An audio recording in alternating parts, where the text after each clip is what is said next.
은혜가 필요한 사람이란 제목으로 하나님 말씀 증거하도록 하겠습니다. 에베소서를 보면은요, 2장 앞부분에 크리스찬의 목표가 선행이 아니고 구원이라 그랬죠.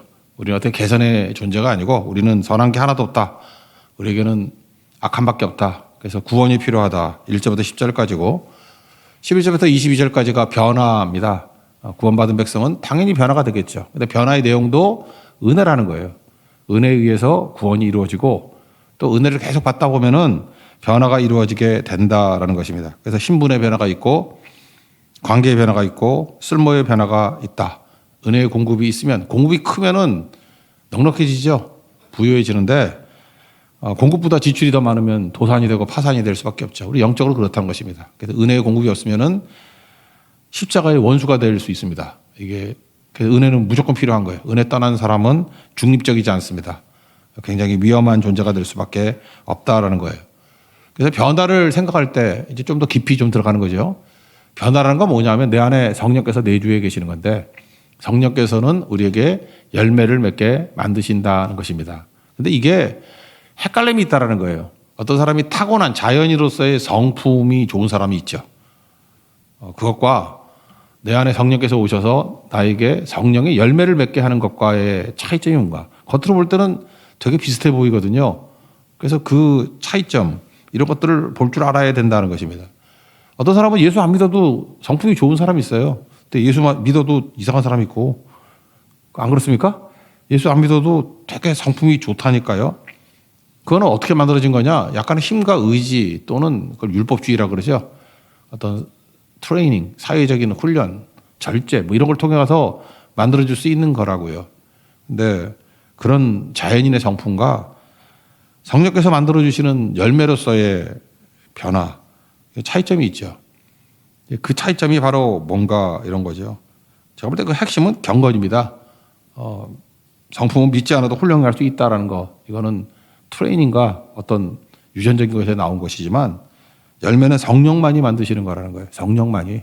그래서 성령, 내가 죽고 성령이 내 안에서 역사하실 때만 만들어질 수 있는 것이다. 일단은 오늘 내용을 보기 이전에 성령의 9가지 열매가 뭔지부터 잠깐 살펴볼게요. 성령의 열매의 특징이 뭐냐면 22절, 23절까지 9가지가 나오죠. 근데 성령의 열매는 그랬죠.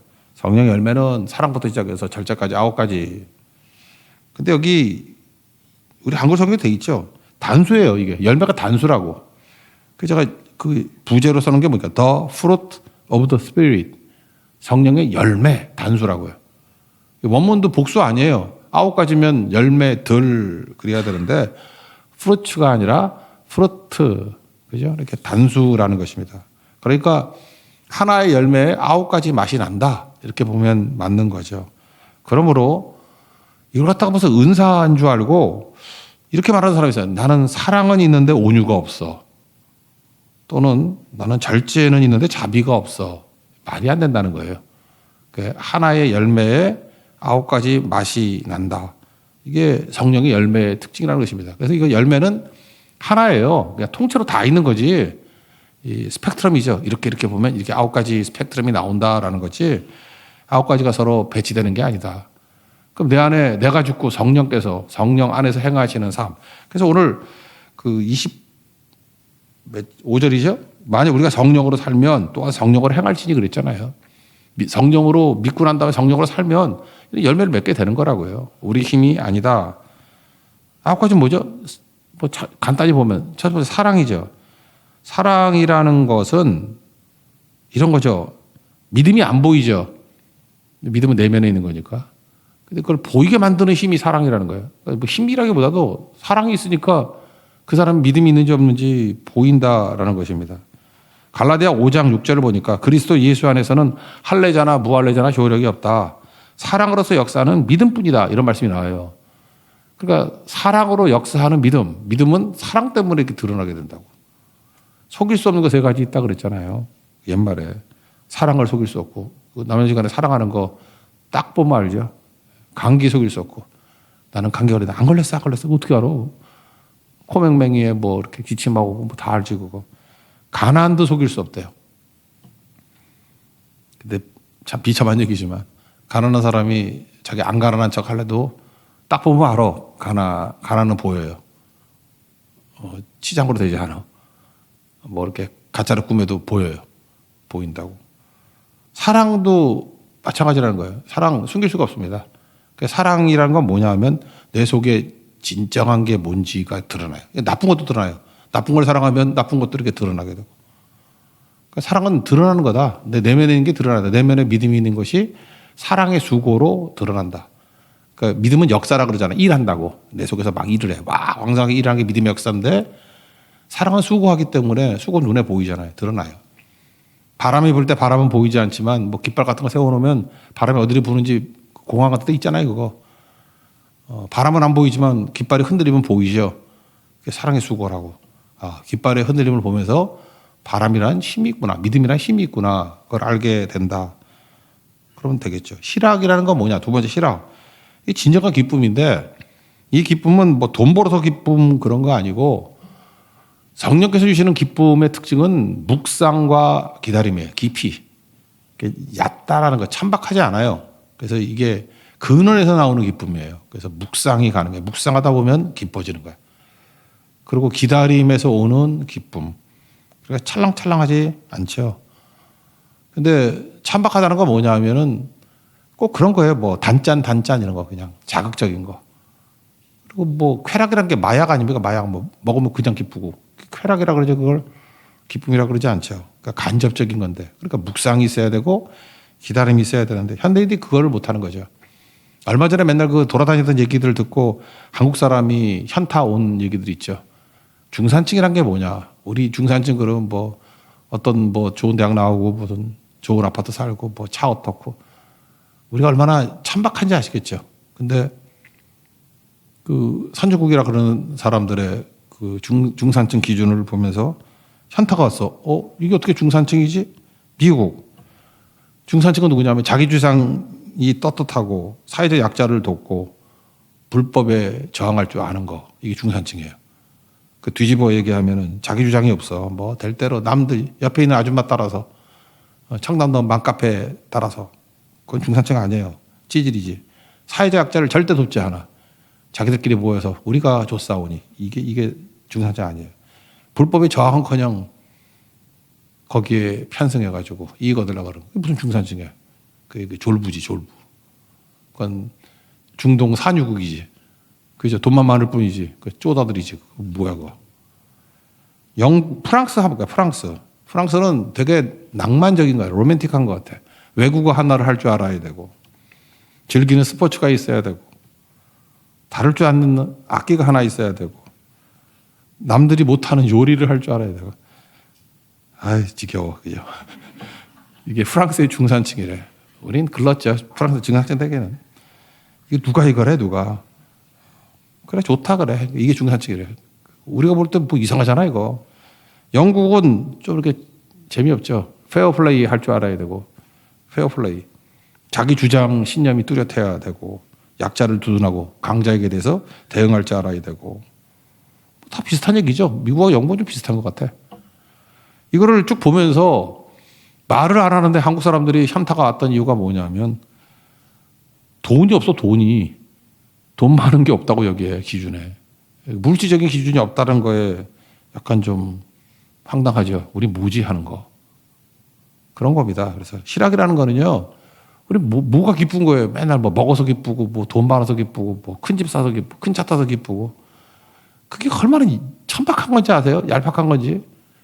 성령의 희락이란 건 그런 게 아니라니까요. 묵상과 기다림에서 오는 거. 그 정도 합시다. 화평이란 건 뭐냐면 관계 회복이죠. 좋은 관계를 이룰 수 있는 그 상태를 화평, 샬롬이라고 그러는데 그래서 성령의 열매가 있는 사람들은 화평의 열매를 거두는데 사람과의 관계 속에서 화평을 만들어냅니다. 피스메이커가 된다는 거예요. 피스메이커.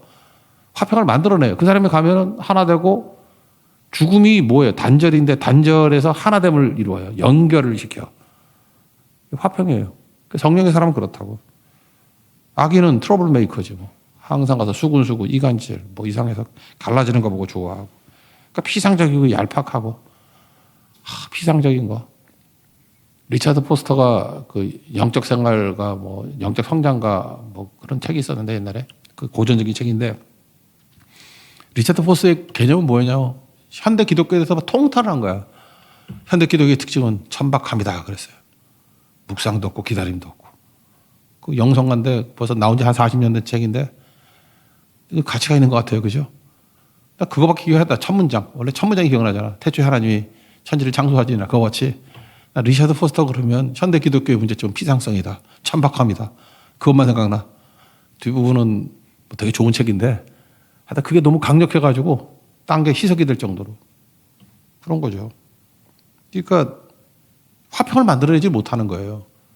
자기도 갈등이 있으니까 성령 충만하면은 화평이 있겠죠. 그렇잖아요. 그러니까 화평을 만들어내는 힘, 내 안에서도 화평이 있으니 화평을 만들어내지. 그러니까 맨날 불안해하고 두려워하고 안절부절하고 그렇다는 것입니다. 네 번째는 오래 참음. 오래 참음은 이거는 인디어런스도 되지만 long suffering이 더 맞는 것 같아요. 고린도전서 13장에 나오잖아요. 오래 참고, 오래 참고. 고난과 연결되어 있습니다. 우리가 인생 살다 보면 고난, 힘듦 이런 거 부딪히잖아요. 근데 성령의 열매는요, 고난이 올 때 그걸 오래 참고 그렇게 덮어버려요. 그래서 넘어간다고. 사랑은 뭔데요? 그냥 오래 참는 게 사랑이지. 그래서 되게 부모가 자식에 대해서 오래 참지 않나? 저는 망나니야. 끝장이야. 그래도 기다려주잖아. 오래 참는 거죠. 또 이런 거 악용해가지고 뭐 남녀지간에도 뭐 내가 늦게 갈 때 오빠가 몇 시간 기다려주나. 그럼 안 기다려.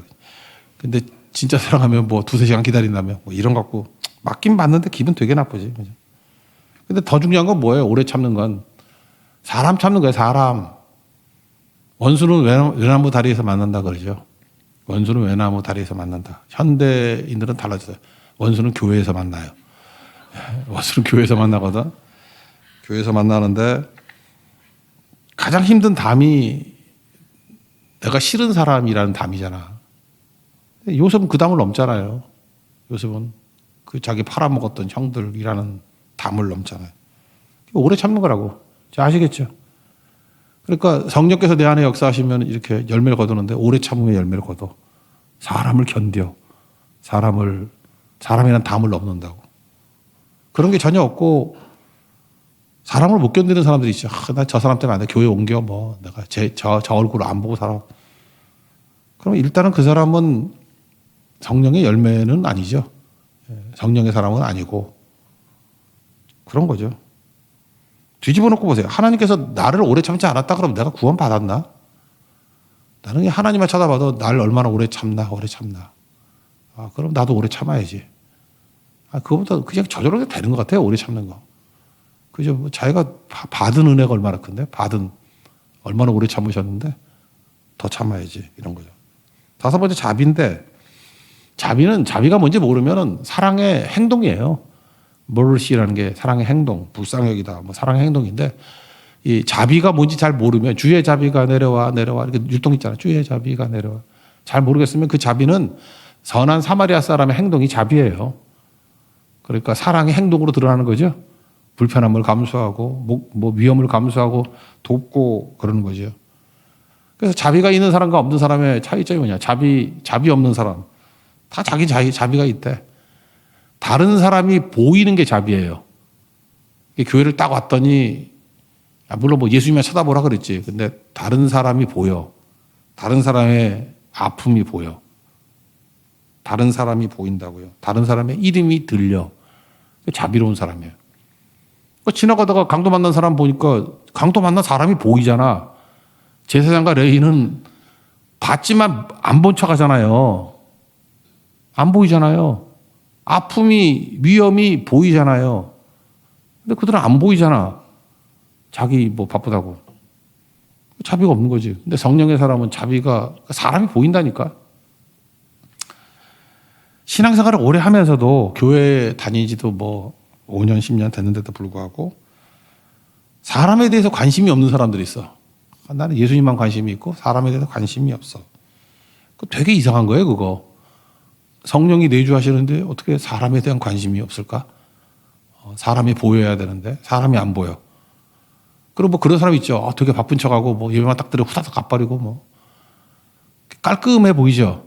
아, 저 사람은 원래 저런 거야. 뭐 상처가 많은 거 아니면은 푼수예요, 푼수.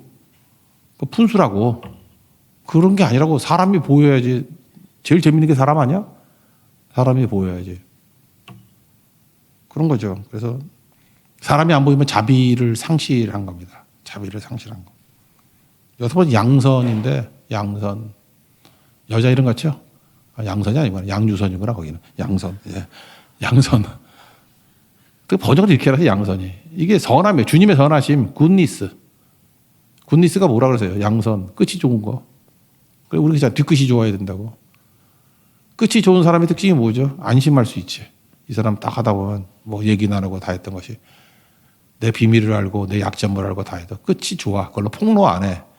뭐 해코지 안 해. 근데 양선, 그 성령의 사람은 양선이 있다니까요. 그래서 내 모든 것들이 끝이 좋게 만들어줘. 주님의 선하심. 주님의 선하심 그렇잖아요. 함정까지 선을 이룬다. 다 똑같은 얘기예요. 양선. 근데 그 성령의 열매가 없는 사람의 특징을 보면 끝이 안 좋아. 꼭 갈 때 그냥 자기 먹들 우물에 침 뱉고 가고 뭐 다 뒤집어 놓고 가고. 그 뭐야 그거. 마귀의 종이지 그게. 그렇지 않아요? 근데 아직 성령에 사로잡히지 못하니까 맨날 생각도 그래. 그 생각만 해. 어떻게 하면 보복가 나. 그 다음에 어떤 사람이 정보를 얻으면 이제 흐뭇해. 아, 잡았어. 아싸. 나 쓸 수 있는 카드가 있어. 맨날 그죠. 무슨 카드, 무슨 도박꾼이야? 나 뒷주머니에 카드가 몇 장이 있대. 이 카드는 이놈 죽일 카드, 저놈 죽일 카드. 네가 제일 먼저 뒤질 거다. 그죠? 이게 양선이 양선. 선함. 예수님 닮다 보면은 닮아간다 그러잖아요. 닮아간다고. 우리 교회도 보면은 이게 오래 사신 분들 보니까 부부가 닮아가대? 안 닮아가나? 누가 그러대? 뭐 여자분들은 그렇다면 남자를 좋아하면 남자 말투를 닮아간다며? 그래서 내가 우리 딸하고 사위하고 봤더니 안 닮아가는 것 같아. 나 잘 모르겠어. 닮아간다며 말이. 말투가 닮아간대요. 근데 우리도 예수님 사랑하잖아요. 예수님 성품 닮아가지. 선하심, 주님의 선하심 닮아가지. 뭐 악하심 닮아가겠어요? 그건 아니겠죠. 이거 먼저 충성인데 충성 신뢰죠. 신뢰해야 충성이 나오지. 선한, 착한, 좋은 청지기. 그 충성스럽다는 건 뭐냐? 신뢰하니까 충성이 나오는 거지. 믿을 수 있으니까. 이 길의 끝에 가서 나는 주님을 보리라. 그러니까 충성이 나오는 거죠. 배신한다는 건 뭐냐? 믿음이 없다는 거예요. 아, 진짜 믿음이 있다고 그러면 배신할 리가 있나? 그러니까 믿음이 흔들리니까 배신하는 거지. 여덟 번째 온유인데 온유는 컨트롤 더 파워 그런 건데 뭐 길들여지다 이런 건데 쉽게 얘기하면 이거예요. 그냥 누가 거절하지 않는 마음이에요. 하나님 화낼 때까지 화내지 않고. 그래서 성경에서 온유가 제일 먼저 나온 게 모세잖아요. 그 뭐 왜 피부 까마잡잡한 여자하고 결혼했냐 그래서 아론하고 미리암하고 막 대들고 그러잖아. 사실 그게 빌미였지 도전하는 마음이죠. 너만 리더냐 나도 리더다 뭐 이런 거. 그래도 참잖아요. 그게 온유예요. 하나님이 분노하실 때까지 참는 거. 그래서 온유한 사람은 환대하는 마음이 있어요. 그래서 온유는 다른 사람이 다가갈 수 있는 모습이에요. 어떤 사람이 좋은데 다가가기 범접하기 너무 힘들어. 온유한 건 아니지. 왜냐하면 거절할 수 있으니까. 화낼 수 있으니까. 그래서 사람이 무섭다 그러잖아. 무서운 게 뭐 좋은 거야? 온유해야죠. 성령은 그래서 예수님 그냥 나는 마음이 온유하고 겸손하니 그러잖아요. 온유. 예수님 다가가기 쉽지. 하다못해 뭐 혈류증 알았던 여자들 이렇게 옷자락 잡을 수 있고. 다가가기 쉽다는 얘기 아니에요? 바리새인들은 집 모자랐다고 그 죄인 옆에 못 가게 하는데 예수님은 죄인 집에 가서 밥도 먹고 가까이 갈 수 있잖아요. 그게 온유함이죠. 온유함. 절제는 뭐 알다시피 자유함이죠. 뭘 많이 주더라도 욕심을 위해서 쓰지 않는 게 절제죠. 그러니까 자유를 줬는데 방종으로 하지 않는다. 뭐 돈을 줘도 뭘 줘도 갖다 사명 위에 쓰는 거지. 하여튼간에 절제는 뭐냐 하면 뭘 많이 줘서 망하지 않을 사람, 그게 절제예요. 그러니까 하나님께서 마음껏 축복할 수 있는 사람, 그게 절제라고. 하나님도 신경 쓸 거 아니야. 이거 내가 너무 많이 주면, 저 돈 많이 주면 이제 돈 때문에 망하고, 건강을 너무 많이 주면 뭐 건강 때문에 딴짓하고, 뭐 그럴 거 아니야. 여러분이 왜 화장이 안 먹는지 알아요? 너무 미모를 많이 주면은 여기 안 올까봐, 딴 데 갈까봐. 그러니까 적당히 피곤하지 않을 만큼 이렇게 주고. 그 절제만 있으면은 하나님께서 마음껏 부어줄 수 있는 거라고요. 그 되게 크게 쓰임받은 사람들은 절제가 다 있었지 않았나? 다윗에게 막 부어줘도 타락 안 하잖아요. 그죠? 그것 때문에 하나님 떠나거나 그러지 않잖아. 사울은 절제가 없잖아, 이건. 뭘 주면은 맨날 지 잘난 줄 알고 자기 인기 유지하려고, 남의 시선 유지하려고 나가고 그러니까. 근데 이 모든 게 다 한 가지 열매라니까요. 이게 한 가지 열매에 9가지 컬러가 이렇게 나온다고, 맛이. 그러니까 이렇게 살 때의 느낌이 뭐죠? 되게 매력 있죠. 매력 있잖아요. 멋지지 않아요? 이런 거. 그래서 다가가고 싶죠. 그래서 예수 믿는 사람들은 다 매력이 있고 로맨틱하고 그렇습니다. 그래서 이 성령의 9가지 열매, 이게 성령의 열매잖아요. 우리가 맺는 게. 성품의 열매하고 달라요. 그러면 특징이 뭐냐? 이제 적용 3가지인데, 이게 우리가 보여주는 메시지가 뭐냐 하면, 첫 번째는 좀 부정적인 거예요. 도덕적 성품이 우리를 구원으로 이끌지 못한다는 거예요. 자연적인 성품이 우리를 구원으로 이끌지 못한다라는 것입니다. 분명히 2가지가 있어요. 성숙한 불신자가 있고 미숙한 크리스찬이 있어요. 탁월한 거야, 이 사람은. 탁월한 것도 있지만 훈련 받아가지고 이렇게 성숙해졌어. 근데 불신자야. 근데 우린 그러잖아요. 야, 예수 믿는 사람이 뭐 믿지 않는 사람보다도 못하고, 도대체 못하다는 게 뭘 보는 거예요? 예수 믿는 사람이 못하다 그러는 거는 공사 중인 거, 지어져 가느니라, 공사 중이라는 걸 인정을 못하는 거죠. 그거 지금 모자라. 그렇지만 이 사람은 자기를 의지하는 게 아니잖아요. 하나님께서 만들어져 가는 과정 아니야. 나중에 끝은 좋겠지. 양선, 끝이 좋겠지. 그런데 성숙한 불신자는 자기 훈련의 결과거든. 자기 그 컨트롤의 결과거든. 근데 예수를 안 믿어요. 그러면 이런 사람의 특징은 뭐냐면 마지막에 가서는 자기 의에 빠져. 말은 안 할 뿐이지, 나 대단해, 누가 날 건드려. 그리고 속으로 막 비웃어. 아, 이제 예수 믿는 것들. 저 따위 살아? 날 봐. 다윗이랑 똑같다고요. 그래서 자연인의 성품은 이걸 덕이라고도 말하기도 하고 도덕이라고 말하기도 하는데, 이거 나중에 나이 들면은요, 이게 교양인이라 그래가지고 교육과 훈육과 징계, 수양, 성찰, 혼자 마인드 컨트롤, 뭐 일기 쓰고, 뭐 유튜브 보고 훈련하고, 이래가지고 좋은 성품 같이 보일 수 있어. 이건 훈련의 결과예요. 이거를 성경에서는 율법주의라고 그런다고. 인과율. 성품이 좋을 수 있죠. 근데 결정적인 약점이 뭐예요? 자기 의로 간다니까. 그리고 결국엔 자기를 증명하는 데 에너지 다 써버려요. 그런데 이거는 하나님께로 이끄는 게 아니잖아요. 그죠? 그래서 성품 좋은 거 너무 좋아하지 말라고. 그럼 반대로 2번째. 열매는 성령의 열매라고 해요. 근데 성령의 열매를 맺도록 끌고 가는 힘이 뭐냐? 그게 은혜의 힘이에요. 은혜를 구원받고 God saved you by His grace when you believed. 네가 믿을 때 은혜에 의해서 구원받았죠? 그러면 우리가 변화도 은혜에 의해서 변화가 되는 것이다. 그거를 말해주고 있습니다. 끌고 가는 힘이 은혜라고요. 은혜란 건 뭐냐면 하나님께서 주시는 것을 의지하는 거기 때문에 분위기가 용서와 용납 분위기가 생겨. 내가 은혜 안에 있다 그러면 항상 내 주변에 용서가 나오고 용납이 나오고, 이게 거절 안 해. 용납이 되고 용서가 되고, 잠깐만 주변 환경이 그렇게 조성이 돼요. 이게 은혜의 힘. 일관되게, 그래서 이건 홀로 되는 게 아니에요. 공동체 안에서 이루어지는 거예요. 공동체 안에서 은혜의 공동체가 된다라는 것입니다. 이게 되게 중요한 거죠. 그래서 결국 이걸로 인해서 일어서게 된다는 거예요. 일어서게. 탕자를 보면요, 이게 은혜에 의해서 성령의 열매를 거둔다는 게 너무 중요한 건데, 도덕적으로 볼 때는 집안에 있는 형이 더 도덕적으로 우월하죠. 근데 그 형은 분명히 자기 의가 있다는 거 알죠. 내가 아버지 말씀 어긴 거, 명을 어긴 적이 없번을 맞다고 생각해요. 그죠? 그래서 자기 안에 아버지보다도 오라. 아버지가 하는 행동은 미숙한 행동이고, 아버지를 지금 훈계하고 있잖아. 왜 저 탕자 저 따위로 다루나? 그러면서 섭섭한 마음, 내가 옳은데 뭐 이러는 거.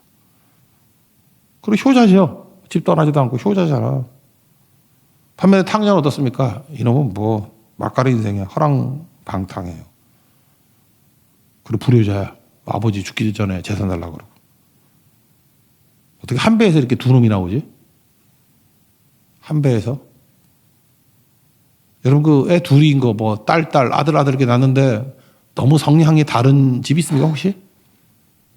네 배에서 둘을 하는데 하나는 너무 착하고 하나는 너무 악질이고 그런 거 있어요? 그런 거 없나? 아니면 머리인가? 하나는 너무 똑똑하고 하나는 너무 멍청하고 그런 거 있지 않나? 한 배에서 두 아들이 나와요. 왜 그럴까요? 하나님께서 인간이 한심하다는 걸 보여주기 위해서 그걸 보여주는지도 모르겠어. 진짜 그래요. 근데 하나님이 받으시는 사람, 우리 인간 같으면 형을 받아야 될 거 아니에요. 근데 하나님이 받으시는 사람은 불효자식이에요. 탕자라고. 못된 놈이라고. 이유가 뭐죠? 성품이 아니고 탕자가 가지고 있는 마음이 뭐예요? 나는 은혜가 필요한 사람이야. 그거죠. 나는 은혜가 필요한 사람이야. 은혜가 필요한 사람이 뭐예요? 내가 뭐 이렇게 개선해서 발전해가지고 인정받을 수 없어. 나는 너무 한심해. 뭐 말을 못하는 거야. 나는 너무 한심해. 너무 한심해서 집 떠났고 허랑방탕했고 아버지 재산 달라고 그러니까 아버지 죽기를 원한 거고 난 너무 한심해. 자기에 대해서 말할 게 하나도 없는 거예요. 형은 너무 자기가 훌륭해서 할 말이 많은 거야. 자기에 대해서. 동생은 너무 한심한 거예요. 너무 한심해. 복음이 뭔지 알아요? 나는 너무 한심해. 그런 사람에게 복음이 필요한 거라고. 구원이 필요하고 구원. 나를 불쌍히 여겨주세요. 나는 아무 가치가 없어요. 구원이 필요하다. 불쌍히 여겨달라. 난 죄인이고 병자다. 가망 없다. 한심하다. 그래서 기독교는요. 패자의 복음이에요. 졌잖아 세상에서는. 근데 구원이 필요합니다. 그런 사람이 나중에 위너가 돼. 승자가 되는 거라고. 이기는 자가 되는 거라고. 특징은 뭐예요? 은혜를 아는 자. 여러분 뭐 앞뒤 다 잘라도 괜찮아요. 여러분 지금 은혜를 아는 자입니까? 은혜가 필요한 사람입니까? 항상 예수님 앞에 섰을 때 나는 은혜가 필요한 사람입니다.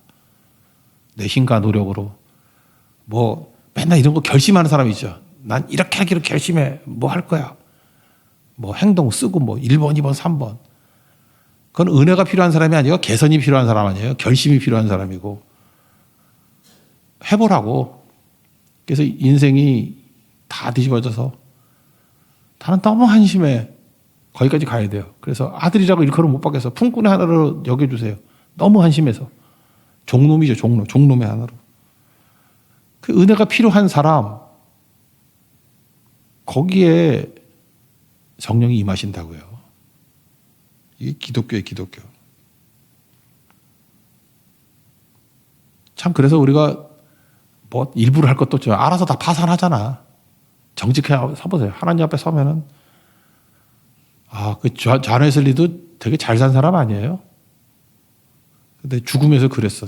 야, 나 같은 쓸모없는 사람을 구원해 주신 하나님 은혜가 대단하다고. 아니 존 웨슬리가 쓸모없는 사람이 우린 뭐야? 근데 죽음 앞에 섰을 때 인간은 내가 뭐 했다고 느껴지지 않고 아마 존 웨슬리도 숨은 죄가 많았는가 봐. 나 같은 죄인을 살리신 은혜가 놀랍다고. 그래서 하나님의 은혜가 필요하다고. 구원이 필요하다고. 구원이. 그게 은혜를 아는 사람, 은혜를 필요로 하는 사람의 모습이라는 것입니다. 그래서 바울 보세요. 바울은 은혜 받았잖아요. 그러니까 돌에 맞아도 풍랑 맞아도 바다에 빠져도 감옥에 갇혀도 은혜를 아는 사람의 특징이 뭐예요? 겸손해지고 감사를 알고 빚진 마음이 있다 그랬잖아요. 그거예요. 은혜를 아는 마음. 여러분 내 마음 가운데 은혜가 필요한 사람이라는 의식이 사라지는 그 순간에 여러분들은 바리새인 된 겁니다. 지금. 열매 못 맺어요. 성령의 9가지 열매가 저 멀리 보이는 거라고. 그냥 문자로만 나오는 거지 내 안에서 맺혀지는 게 아니라고. 그 열매가 그 열매. The fruit of the Spirit. 성령의 그 열매. 성령이 맺는 열매는 그렇게 맺어지는 거예요. 우리가 성품으로 열심히 살아봐야 우리 훈련받고 교양이도록 다 하잖아. 이사야서 64장 6절 보니까 우리의 의는 다 더러운 옷 같아서 우리 의가 뭐 그 더러워서 보일 수도 없는 거라는 것입니다. 그 마지막 세 번째 간단한 거죠. 그럼 이 은혜가 확 밀어닥치면서 성령 열매를 맺는 방법이 뭐냐? 죽는 거예요, 죽는 거. 그래서 보네파가 그랬잖아요. 우리가 죽으라고 부르심이 입었다고. 내가 죽고 NIBC 내가 죽고 예수로 살면 되는 거예요. 하나님께서 우리를 부르실 때 훌륭해지라고 부르신 거 아니에요. 우리 고쳐서 될 사람 아닙니다. 죽어야 된다고. 그래서 24절에 뭐라 그래요? 육체와 함께 정욕과 탐심을 십자가에 못 박았네요. 죽은 사람이래잖아요. 우리가 성령으로 살면 성령으로 행할지니 헛된 영광 구하고 서로 노엽게 하거나 서로 투기하지 말지니라. 이거 뭐예요? 성품 좋은 사람이 이러고 살아. 성품이 좋으면은 맨날 누구 정죄하고, 성품이 좋으면은 그게 헛된 영광이야. 자기 속여야 되잖아. 다 드러나면 좋은 성품이 또 들통나니까. 그래서 성품이 너무 좋은 사람은 우리를 불편하게 만들어. 여러분 그런 거 있잖아요. 너무 성품이 좋아. 그러면 불편해. 숨이 턱턱 막혀. 여러분 우리 기독교 단체 중에 뭐 그런 게 있는데 뭐 뜻은 이해해요. 네. 기독교 윤리 실천 뭐 그런 거 있죠. 네? 기독교 윤리 뭐죠? 기독교 윤리 실천인가 뭐? 그건 불교에서나 할 일이지. 기독교가 윤리를 강화해가지고 된다 그러면 내가 볼 때 그 기독교의 불교화인데. 그따위 운동하라고 부르심 입은 게 아니에요. 우리가 윤리 실천 운동을 해서 윤리가 되는 게 아니고, 하나님의 은혜가 필요한, 난 너무 한심해. 난 너무 큰 죄인이야. 나는 가능성 제로야. 내가 뭘 할 줄 아니? 그래서 그냥 얘기하는 게 그거예요. 뭐 변명도 없어요. 그냥 나는 죄인이고 병자인데 불쌍히 여겨주세요. 건져주세요. 주님이 구원밖에 없어요. 이게 기독교죠. 그러면 내가 죽잖아요. 내가 뭐 내세울 게 뭐 있어. 내가 완전히 죽고 예수로 살면 성령이 임하시고 성령께서 우리 안에서 열매를 맺게 만드셔서 내게 이런 것이 있네 라고 하면서 나도 놀라는 거예요. 내 안에 맺혀진 성령의 열매, 내가 놀라는 인생. 그게 변화입니다. 그래서 이를 악물고 변화되는 게 아니고 거꾸로 역수로 가면 내가 죽고 하나님의 은혜가 필요한 자라는 걸 알고 은혜가 임하면 성령께서 열매를 맺어 주신다는 것입니다. 이게 에베소서 2장 11절부터 22절까지 나오는 변화의 구체적인 내용이에요. 에베소 버전을 아침에 받고 갈라디아 5장 버전을 보니까 아시겠죠? 이게 크리스찬의 변화다. 변화는 원동력이 은혜라는 거예요. 은혜가 필요한 자라는 것을 깨닫고 주의 은혜를 구하는 믿음의 신실한 종되기를 축원합니다. 예. 자리에서 일어나겠습니다. 이제는 내가 없고 저장하겠습니다.